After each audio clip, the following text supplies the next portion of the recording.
எத்தனை விசுவாசத்தோட இருக்கிறீங்க? ஆமென். உங்கள் விசுவாசமே உங்கள் வேண்டுதலை ஜெயிக்கும் ஜெயம். அல்லேலூயா.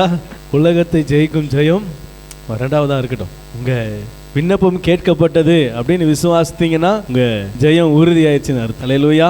கடுகளவு என்ன செய்யாதீங்க, விசுவாசம் தளரக்கூடாது. அல்லேலூயா. நாகமான இடத்துல தீர்க்கதரிசி சொல்றாரு, அங்கேயே நில்லு, அப்படியே போய் 7 தடவை முங்கி சின்ன செய்ய வீட்டுக்கு போயிரு. நோய், கொடிய நோய், அதுக்கு பரிகாரம் என்னது? குளிக்கணும். நாகமானுக்கு எல்லளவு இல்லை, எல்லை 8 வெட்டினா கூட ஒரு அளவு வரும் பார்த்தீங்களா, அந்த அளவு கூட விசுவாசம் இல்லை. மாறாக கோபமும் விரக்தியும் வெறுப்பு என்ன செய்து வருது. இவன் சரியாகணும்னு வரான், ஆண்டவர் சரியாகிறதுக்கு ஒரு காரியத்தை செய்ய சொல்றாரு. செய்ய சொன்ன காரியம் இவனுக்கு என்ன செய்யல, கொஞ்சமும் விசுவாசம் இல்லை. ஆனா கர்த்தரிடத்துல என்ன வந்துருச்சு? செய்முறை வந்துருச்சு, வார்த்தை வந்துருச்சு, இதை தான் செய்யணும், இதை செஞ்சா என்ன செஞ்சிருவேன். ஆமா, இதை இவன் செய்யறதுக்கு கொஞ்சம் கூட மனசுல யோசிக்காம என்ன செஞ்சான், கிளம்பி வண்டி ஏற போயிட்டான்.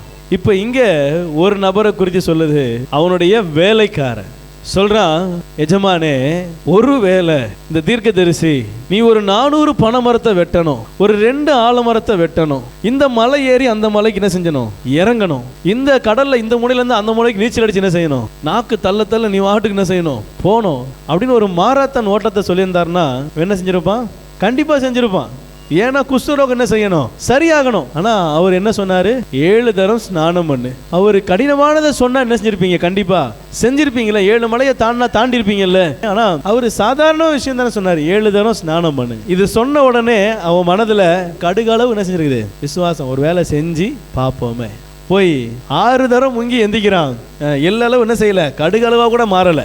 ஆனா 7வது தரம் அவன் முங்கி எந்திரிக்கும் போது சிறு பிள்ளையின் மாமிசத்தை போல அவன் மாமிசம் என்ன செஞ்சுதான், மாறினது. அல்லேலூயா. இப்ப நான் நினைக்கிறேன், இது இவனுடைய விசுவாசத்தினால இல்ல, இவன் வேலைக்காரனுடைய விசுவாசத்தினால என்ன செய்து நடந்த அற்புதம். இது ஒண்ணு. 2வது, தீர்க்கதரிசி வாயிலிருந்து வந்த வார்த்தை பொய்யாயிடக்கூடாது.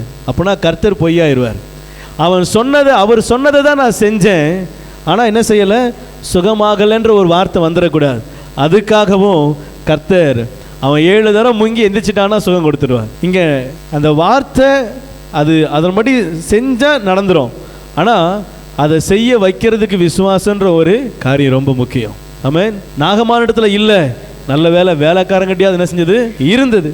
ஸோ வார்த்தை அது விசுவாசம் இல்லைன்னு வச்சுக்கோங்களேன், கீழே இறங்கிரும். விசுவாசம் இருந்தா அது தூண் மாதிரி தாங்கி பிடிக்கும், போய் செய்ய வேண்டிய காரியம் செய்து முடிவு பெறும். அல்லேலூயா. விசுவாசம் ரொம்ப முக்கியம். அல்லேலூயா. விசுவாசமா இருங்க. ஆமென்.